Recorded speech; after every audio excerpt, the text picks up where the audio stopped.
नमस्ते दोस्तों, अगर आपने अभी तक मेरे चैनल को सब्सक्राइब नहीं किया है तो सब्सक्राइब करें और हर अपडेट की जानकारी पाने के लिए बेल आइकन दबाएं।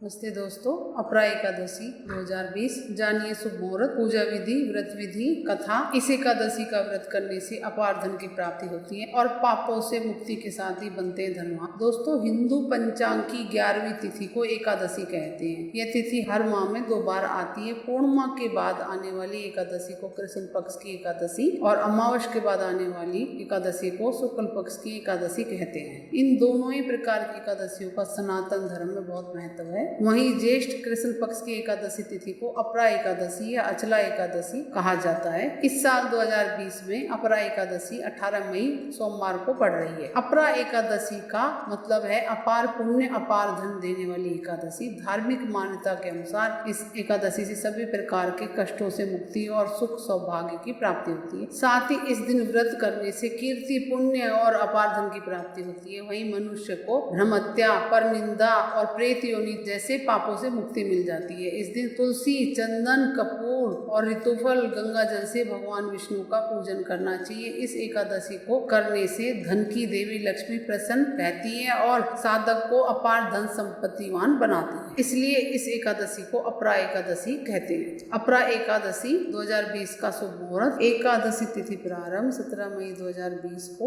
दोपहर 12:44 बजे से। एकादशी तिथि समाप्त 18 मई 2020 को 3:08 बजे। अपरा एकादशी पारण का शुभ मुहूर्त 5:36 से 8:16 तक 19 मई को, अवधि 2 घंटे 40 मिनट। अपरा एकादशी व्रत विधि। एकादशी की पूर्व संध्या यानी कि एकादशी से एक दिन पहले सूर्य अस्त से पहले ही सात्विक भोजन ग्रहण कर, सूर्य अस्त के बाद भोजन न। एकादशी के दिन सूर्य उदय से पहले उठकर नित्य कर्मों से निवृत्त होकर साफ सुथरे वस्त्र पहने, घर के मंदिर को साफ कर पाटा चौकी बिछाकर उस पर पीला वस्त्र बिछा भगवान विष्णु की प्रतिमा, तस्वीर, मूर्ति जो भी आपके पास हो वो स्थापित कर लें। जल का कलश भर के रख लें, ऋतु फल रख लें, दीप प्रज्वलित कर लें, जल का कलश भर के रख लें, संकल्प कर लें अपनी मनोकामना बोल के भगवान के, और भगवान विष्णु का पूजन कर पहले उनको गंगा जल से स्नान करा। तस्वीर है तो लोटे में पुष्प डालकर या दुर्वा डालकर छींटे लग, फिर पंचामृत से स्नान कर, फिर दोबारा से गंगा जल से चंदन का लेप लगाएं। उन पे गर्मी है इसलिए चंदन अच्छे से लगाएं, वस्त्र पहना दें, चंदन का लेप लगाएं, यज्ञ पवित्र पहनाएं, पुष्प माला पहनाएं, पुष्प चढ़ाएं, धूप दीप तुलसी दल चढ़ाएं, ऋतु फल चढ़ाएं, नारियल चढ़ाएं, भगवान की आरती उतारें।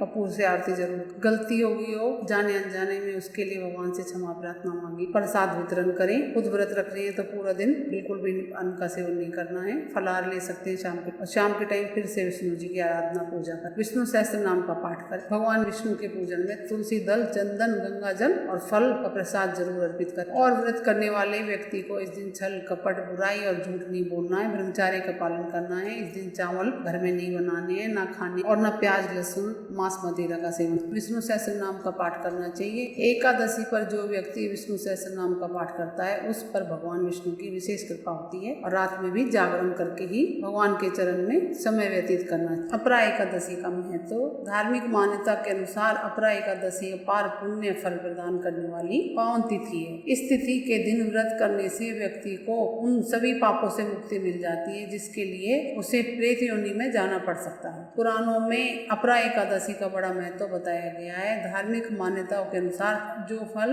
गंगा तट पर पितरों को पिंडदान करने से प्राप्त होता है वही अपरा एकादशी का व्रत करने से प्राप्त होता है। जो फल कुंभ में केदारनाथ के दर्शन या बद्रीनाथ के दर्शन, सूर्य ग्रहण में स्वर्ण दान करने से फल मिलता है वही फल अपरा एकादशी के व्रत के प्रभाव से मिलता है। पद्म पुराण में बताया गया है कि इस एकादशी के व्रत से व्यक्ति को वर्तमान जीवन में चली आ रही आर्थिक परेशानियों से राहत मिलती है। अगले जन्म में व्यक्ति धनवान कुल में जन्म लेता है और अपार धन का उपभोग करता है। शास्त्रों में बताया गया है कि परनिंदा, झूठ, ठगी, छल ऐसे पाप हैं जिसके कारण व्यक्ति को नरक में जाना पड़ता है। इस एकादशी के व्रत से इन पापों के प्रभाव में कमी आती है और व्यक्ति नरक की यातना भोगने से बच जाता है और भगवान विष्णु, माँ लक्ष्मी का आशीर्वाद प्राप्त करता है। अपरा एकादशी के दिन पूरे दिन व्रत करके एक टाइम फलाहार करके रात को भजन कीर्तन में समय व्यतीत करते हुए सुबह जल्दी उठें, प्रातः काल उठकर स्नान आदि से निवृत्त होकर साफ सुथरे वस्त्र पहनकर भगवान विष्णु का पुण्य पूजन करें, ब्राह्मणों को भोजन करवाएं या यथाशक्ति दान दक्षिणा दें। उसके बाद भगवान का चरणामृत लेकर व्रत का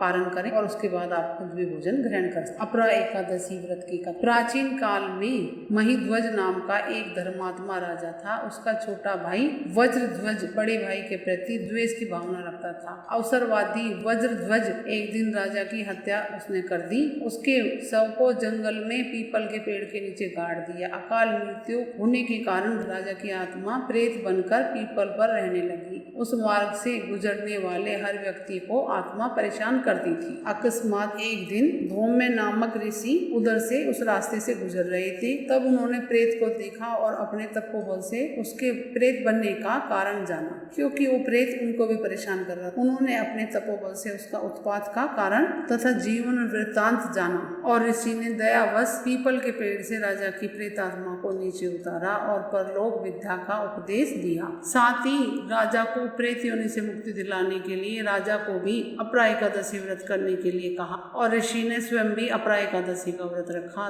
द्वादशी के दिन व्रत पूर्ण होने पर उसका पुण्य ऋषि ने प्रेत को दे दिया। व्रत के प्रभाव से राजा की आत्मा प्रेत योनि से मुक्त हो गई और राजा दिव्य शरीर का होकर वह स्वर्गलोक को चला गया। जाने दोस्तों, एकादशी के दिन ना करें ये काम। कांसे के बर्तन में भोजन नहीं करें। इस दिन मांस का सेवन नहीं करें, मसूर की दाल का सेवन नहीं करें, शहद का सेवन नहीं करें, दूसरों का अन्न ग्रहण नहीं करना चाहिए। एकादशी के दिन व्रत वाले दिन जुआ नहीं खेलना चाहिए। इस व्रत में नमक, तेल और अन्न का सेवन वर्जित माना गया है। एकादशी के दिन क्रोध का त्याग करना चाहिए, भगवान का ध्यान रखना चाहिए। एकादशी के दिन पान खाना, दातुन करना, दूसरों की निंदा करना तथा किसी की चुगली नहीं करनी चाहिए। और कुछ पूछना दोस्तों कमेंट्स करके पूछे। मेरे चैनल को लाइक करें, सब्सक्राइब करें, शेयर करें। नमस्ते दोस्तों।